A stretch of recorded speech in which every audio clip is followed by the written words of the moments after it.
Pacient leží na chrbte. Je dôležité si uvedomiť, že váš blízky má ochrnutú celú polovicu tela, nie iba hornú a dolnú končatinu. Polohujeme teda celú postihnutú stranu do roviny so zdravou polovicou tela. Vankúš primeranej hrúbky podložte pod hlavu od ramien nahor, aby poloha hlavy nebola ani v predklone, ani v záklone. Ramenný kĺb sa snažte napolohovať v strednom, prirodzenom postavení.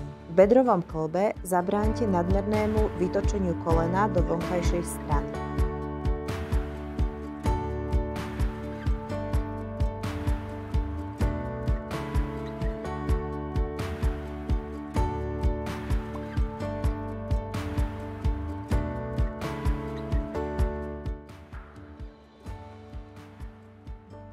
Ak špička v členku prepadáva, podložte iba mäkkou podložkou do 90 stupňového základného postavenia. Môžete použiť chránič na päty ako antidekubitovú pomôcku.